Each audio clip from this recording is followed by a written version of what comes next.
et bienvenue dans le cadre de la série Questions-réponses avec Sylvain Bélanger grâce à la pleine conscience intuitive.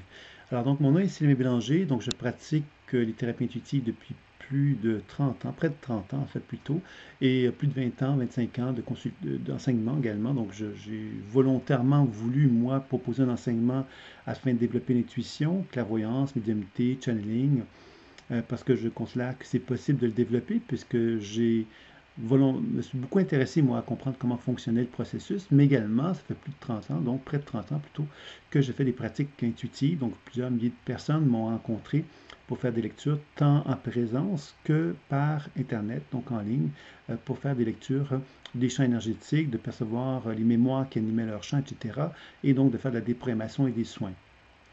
Et puis régulièrement, il y a des personnes qui me posent des questions. Donc, dans les gens qui me suivent, il y a des gens qui posent des questions sur la pratique, bien sûr, de la pleine conscience intuitive, comment on peut l'arriver à la développer. Donc, il y a donc des enseignements qui sont proposés dans ce sens-là.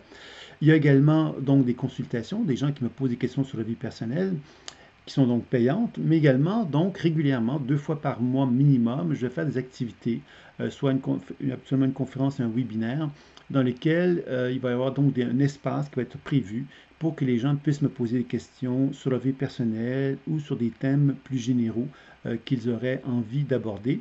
Et puis, parallèlement à ça, il y a des gens qui vont me poser des questions qui sont des questions qui vont toucher des domaines assez vastes pour que j'ai envie de les présenter dans une série qui s'appelle Questions et réponses grâce à la pleine conscience intuitive. Et j'ai donc une question qui m'a été posée sur le processus d'ascension. Évidemment, actuellement, avec ce qui se passe dans le monde, donc on est le 8 septembre 2020, donc on est dans une période un petit peu particulière avec le COVID et tout ça.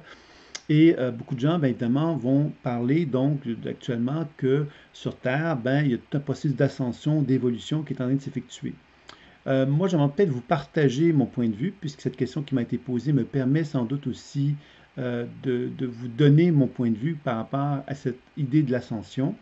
Alors, il est vrai que depuis que je pratique, depuis près de 30 ans, j'ai assisté à diverses situations de crise dans le monde dans lesquelles, évidemment, cette fameuse ascension était mise de l'avant. C'est-à-dire qu'on nous promettait des choses concernant cette forme d'évolution de la conscience humaine.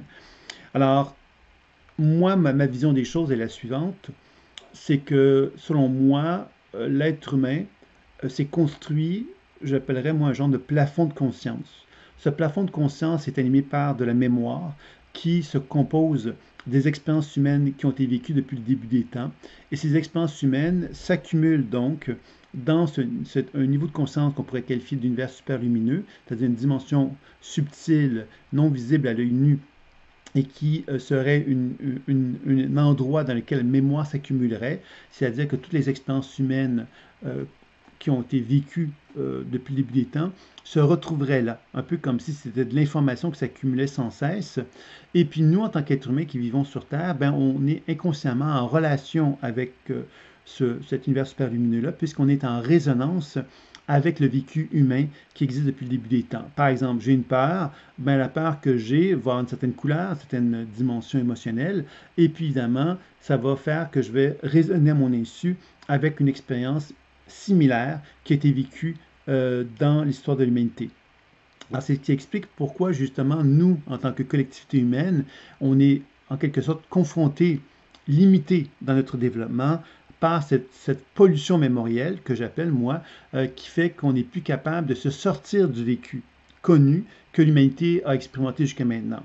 Alors, c'est une expérience, c'est important de comprendre ce que je viens de vous dire quand on parle de l'ascension. Parce que l'ascension, ça impliquerait que l'être humain se libérerait de ce plafond de conscience mémorielle pour accéder à une forme d'intelligence pure, une forme de divinité spirituelle qui nous mettrait en relation avec quelque chose qui nous dépasserait ce que l'être humain a connu jusqu'à maintenant.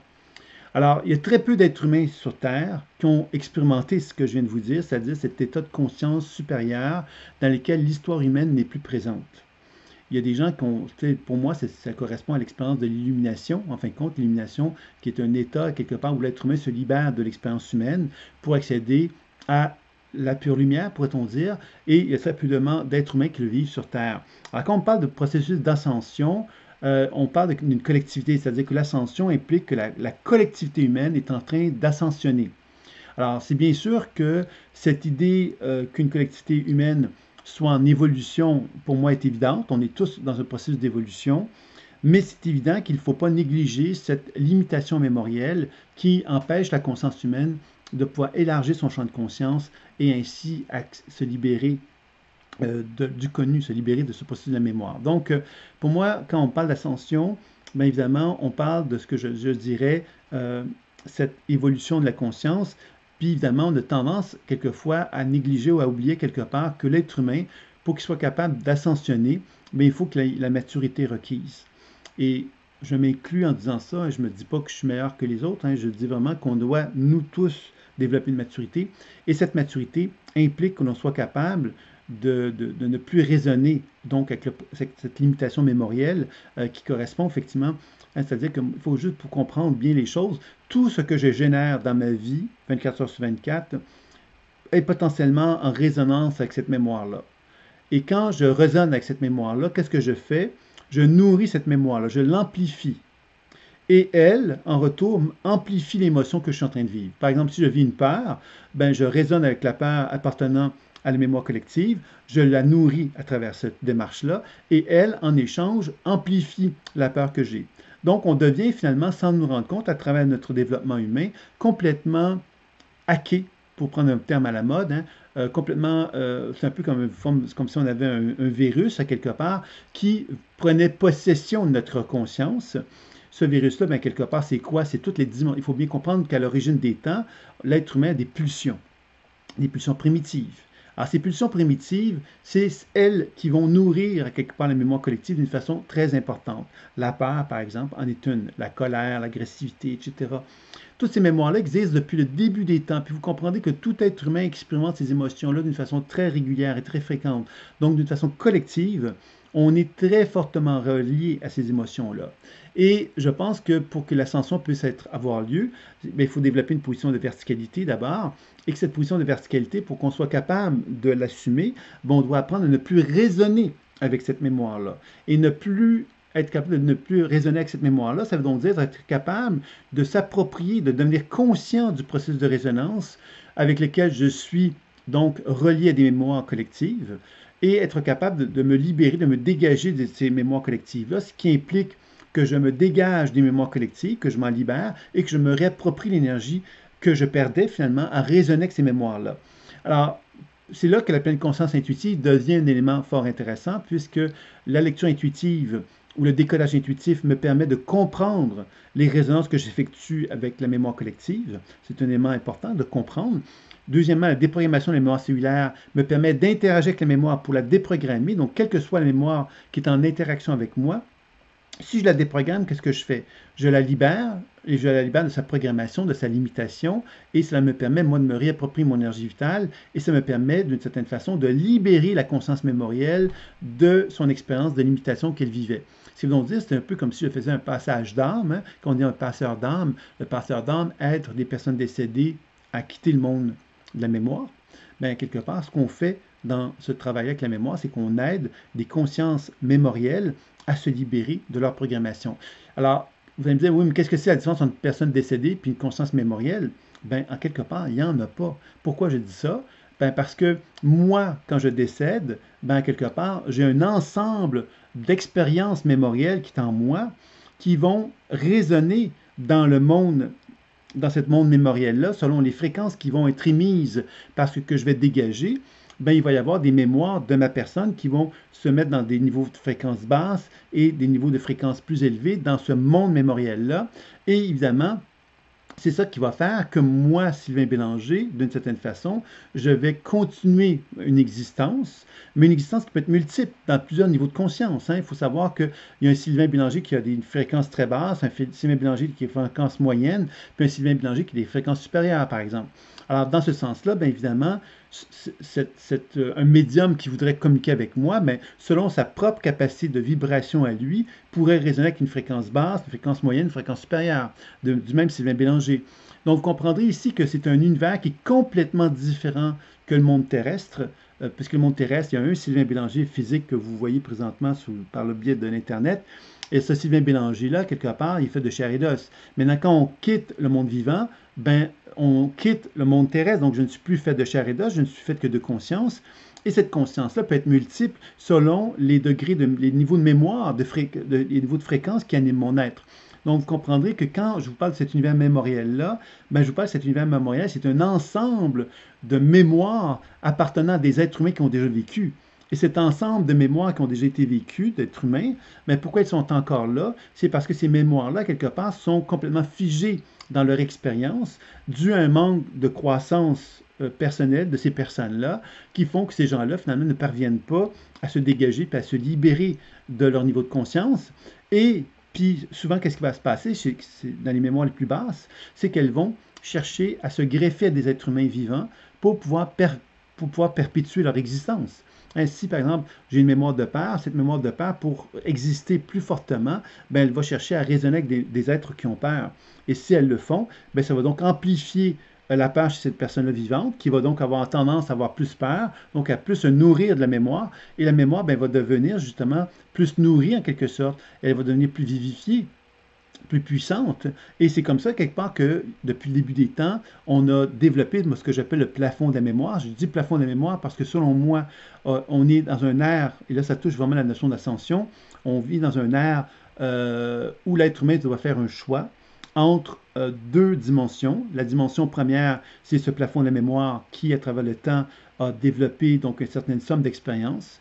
Et l'être humain a atteint, je dirais, une certaine maturité dans l'expérimentation de la mémoire, c'est-à-dire qu'on a atteint, on a tout vu, pourrait-on dire, c'est-à-dire que l'expérience humaine terrestre a été expérimentée des millions de fois, des milliards de fois, et le nombre de mémoires qui en est résulté ont créé une saturation, je dirais, de l'expérience humaine, et cette saturation fait que cette conscience mémorielle-là a atteint un niveau de maturité, on pourrait voir comme ça, qui l'amène à se dire, ben moi, j'ai envie de, entre guillemets, prendre possession de l'humain. Prendre possession de l'humain, ça veut dire quoi? Ça veut dire de pouvoir avoir une emprise encore plus importante sur l'être humain. Et de quelle façon qu'on va pouvoir faire ça? Ben, c'est certain que l'intelligence artificielle, à mon sens à moi, est la voie qui va permettre à la mémoire de pouvoir justement s'incarner dans des outils virtuels qui pourraient donc permettre à cette mémoire-là de pouvoir communiquer avec l'être humain et prendre, entre guillemets, plus possession de l'être humain. Et c'est tout là qu'on aborde justement l'être humain qui devient Dieu. L'être humain qui devient Dieu, c'est l'être humain qui est dans un circuit fermé, parce que je dis que c'est un plafond, hein, la mémoire c'est un plafond de conscience qui fait que l'être humain ne peut pas évoluer. Donc ce plafond de conscience-là, qu'est-ce qu'il fait? Bien, il me garde prisonnier en quelque sorte de ma capacité à pouvoir me connecter avec une énergie d'élévation plus pure, de fréquence plus pure, plus libre de mémoire. Alors, je ne suis pas capable d'accéder à cette mémoire plus pure parce que je résonne avec plein de mémoire. Et c'est ça, quelque part, qui est le combat actuellement, entre guillemets. C'est-à-dire que l'être humain qui a cette prison de la mémoire, ben, quelque part, n'est plus en mesure de se libérer et de créer donc une relation avec quelque chose de plus pur. Donc, cette cloison, ce plafond de mémoire, ben, fait que l'être humain peut avoir l'impression justement que le seul moyen pour lui d'exister, c'est à quelque part d'avoir accès en quelque sorte à un genre de Dieu, un Dieu quelque part qui se présenterait à nous comme un être humain qui dirait, ben voilà les amis, vous avez un problème, par exemple, je vous donne un exemple très caricatural, hein, vous avez donc un virus, j'arrive avec un vaccin et ce vaccin-là va sauver le monde. Donc ce vaccin-là va être une occasion pour l'imposer dans le monde entier. Pourquoi? Mais parce que je sauve le monde. C'est pour des bonnes raisons. Alors, vous comprendrez que là, devient un peu, cet être humain-là qui ferait ça, ben, deviendrait quelque part un Dieu. Un Dieu qui permettrait de sauver le monde. OK, là, c'est une caricature que je fais, mais pour faire comprendre que ce qu'on vit actuellement, cette caricature-là s'applique en fin de compte. Hein. Je fais exprès pour vous dire que c'est une caricature, mais en même temps, il y a quelque chose qui s'applique là-dedans. Donc, il faut rester éveillé à ça, éveillé à l'idée que la mémoire, justement, qu'est-ce qu'elle cherche à faire? C'est qu'elle cherche justement à qu'un être humain incarne Dieu et que cet être humain qui incarne Dieu, bien, quelque part, incarne aussi cette volonté de cette mémoire-là, justement, de pouvoir finalement prendre possession de l'humain à travers l'intelligence artificielle et qui ferait quelque part que la mémoire pourrait donc tout doucement devenir de plus en plus euh, contrôlante face à l'être humain.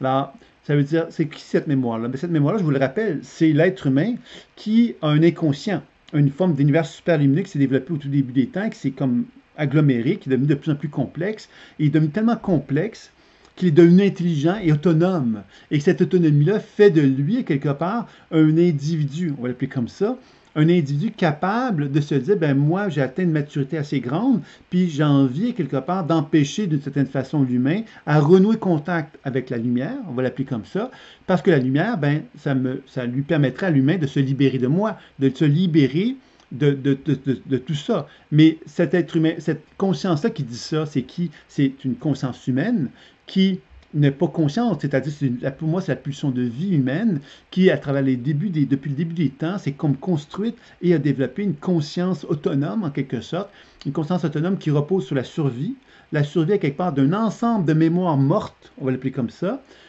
qui existe depuis le début des temps et qui s'est nourri des êtres humains vivants sur Terre pour accéder à quelque chose de vivant. Alors, vous voyez que ça, c'est le grand volet qui limite la conscience humaine, à mon sens, à moi. Et évidemment, cette conscience humaine-là, ben, se trouve justement, entre guillemets, à pouvoir euh, manipuler, je dirais, certaines personnes qui ont justement une volonté de contrôler à quelque part. Et c'est là que finalement que cette possibilité de pouvoir justement envisager que des êtres humains très puissants puissent avoir le désir de contrôler la collectivité humaine, ben, quelque part, ben, vous comprendrez que c'est ouvre la porte à l'intelligence artificielle qui permettrait justement à la mémoire justement qui s'est développée, qui est mature aujourd'hui, de pouvoir justement s'imprégner davantage de l'humain et de pouvoir finalement créer comme une genre de cloison fermée où la conscience humaine ne serait plus en mesure d'évoluer vers la lumière, mais qu'elle se deviendrait prisonnière en quelque sorte d'un monde qui serait de moins en moins humain en fin de compte, vous voyez? Alors ça, c'est un des volets qui empêche donc l'ascension. Et l'ascension, ce serait quoi? Ben, ce serait justement l'être humain qui ose justement prévaloir les droits humains. Les droits humains, c'est quoi? C'est le droit à une planète Terre qui soit en santé, par exemple. C'est le droit aux animaux, à la reconnaissance des animaux, des plantes, de la nature, de l'humain, bien sûr, des animaux. Vous voyez, c'est cette espèce d'honorer la vie, finalement. Et honorer la vie, ça implique justement que l'être humain apprenne aussi à renouer contact avec la lumière, puisque la lumière, c'est la vie. Et l'être humain s'est progressivement éloigné d'elle à travers, depuis le début des temps, hein, puisque l'être humain s'est créé des dieux, l'être humain s'est créé des conditions de vie dans lesquelles il s'est permis finalement d'exploiter d'autres êtres humains, etc. Donc, il s'est vraiment éloigné des règles de l'univers. Et je pense qu'aujourd'hui, le processus d'ascension, c'est un processus qui exige que l'être humain se libère de la mémoire. Se libère de la mémoire, c'est-à-dire qu'il se libère justement de l'histoire humaine. L'histoire humaine, c'est quoi? Ce sont des cycles. Les cycles, finalement, c'est que depuis le début des temps, par exemple, on parle de la fin du monde. Mais la fin du monde, qu'est-ce que c'est? Ben, c'est une expérience dans la conscience collective humaine qui s'est construite depuis le début des temps par une idée, finalement, que l'être humain allait courir à sa perte. Un peu comme si l'être humain savait au fond de lui qu'il n'avait pas la maturité requise pour s'aligner à la lumière. Alors, il y a donc un potentiel, je dirais, limitatif qui s'est construit. Et actuellement, ce qui est en train de prendre forme, c'est d'une certaine façon le reflet de ce processus limitatif-là qui nous éloigne donc de la lumière, qui nous éloigne de ce potentiel évolutif-là. Donc, l'idée de la fin du monde, c'est quoi? Bien évidemment, c'est que justement un être, quelque part, vienne amener la conscience humaine à d'une certaine façon, à l'amener dans une voie, dans un chemin où la conscience humaine serait de moins en moins reconnue, de moins en moins valorisée, de plus en plus perçue comme de la chair à canon, à quelque part, ou de la chair à expérimentation, ou je ne sais quoi. Alors, vous voyez qu'on est dans cette dimension-là un petit peu. Et le potentiel évolutif, c'est de finalement se dire, ben non, moi, j'ai pas envie de ça, j'ai envie d'autre chose. Et c'est là que le processus d'ascension implique des individus et non pas une collectivité, j'insiste, parce que beaucoup de gens vont parler du processus d'ascension en disant que la conscience collective est en train d'évoluer, comme si tous les êtres humains étaient en train d'évoluer. C'est pas possible, malheureusement, d'envisager la chose. Oui, il peut y avoir des poussées évolutives chez tous les êtres humains, mais ces poussées évolutives-là ne sont pas reçues comme telles par tous les êtres humains. Donc, ça veut donc dire que cette poussée évolutive-là, pour qu'elle puisse prendre une ampleur de plus en plus importante, mais il va falloir effectivement que ces êtres qui ont cette envie de développer une plus grande connexion avec la vie, ben, vont devoir se regrouper et ils vont devoir créer une masse de puissance collective pour amener une transformation. Ce n'est pas les gens qui vont s'asseoir en se disant « j'attends l'ascension ». Vous voyez, ça, ce serait, pour moi, en tous les cas, quelque chose qui serait de l'ordre de la pensée magique. Parce que l'ascension, elle va se faire à travers, justement, un choix conscient de l'humain qui va se lever debout, qui va retrouver une position de verticalité et qui va oser, à quelque part, assumer sa grandeur.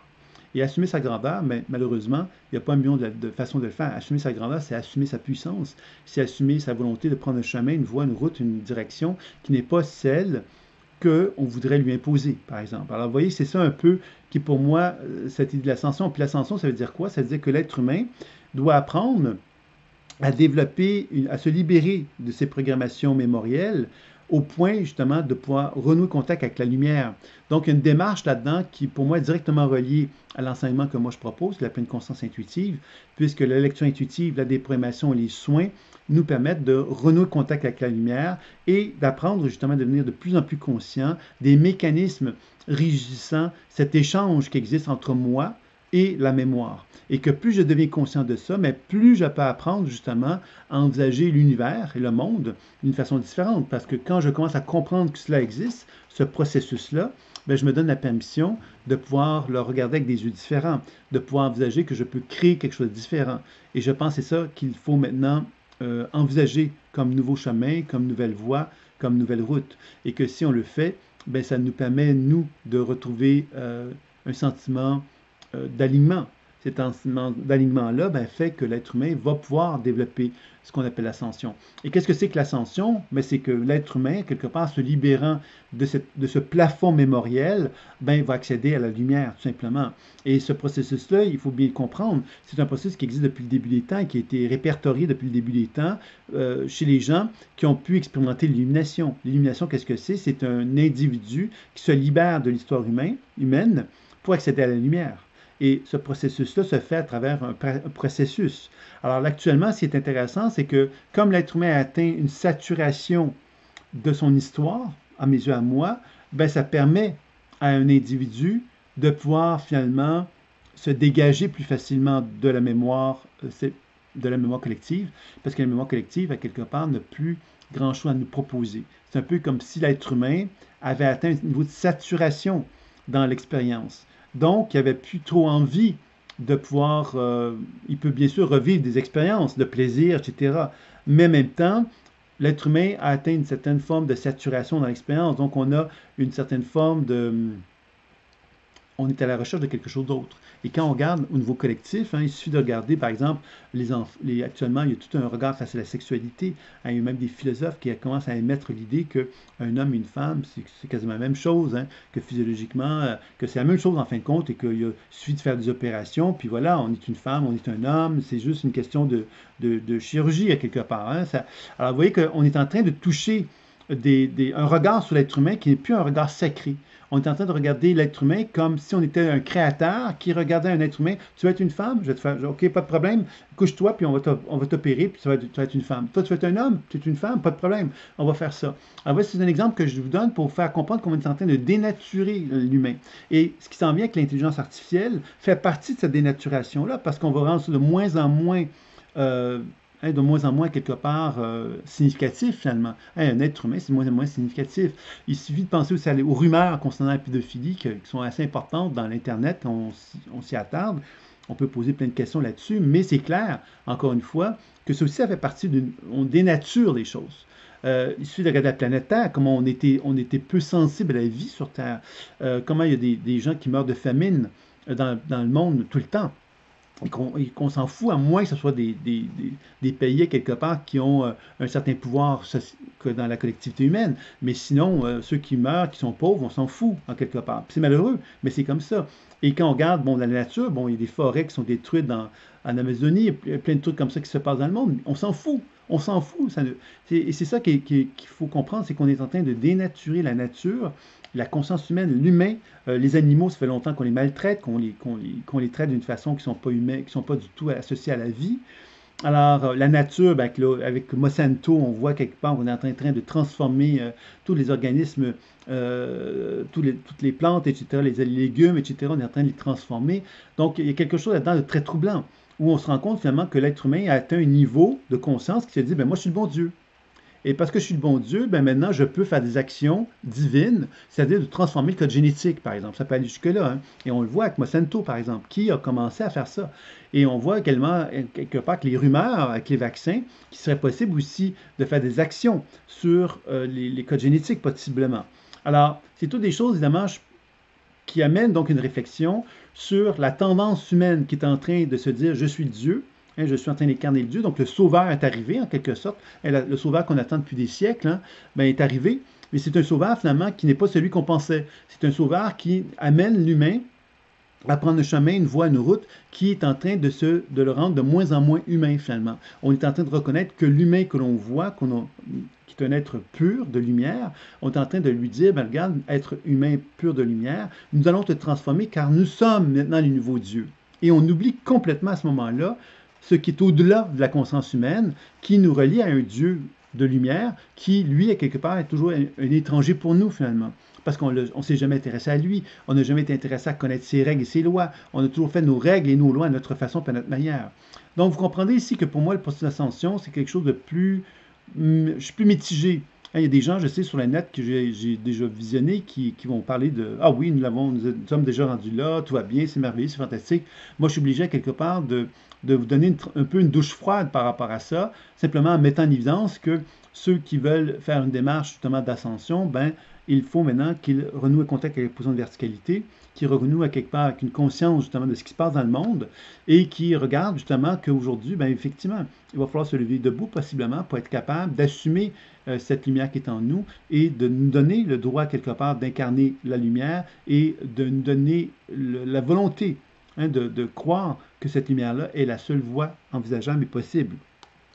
Alors, c'est ça un petit peu que j'avais envie de vous transmettre. Alors, évidemment, vous allez me dire, oui, quoi faire, quoi faire? Bien, évidemment, euh, les solutions par rapport à cette ascension-là, c'est une démarche personnelle dont il s'agit pour commencer.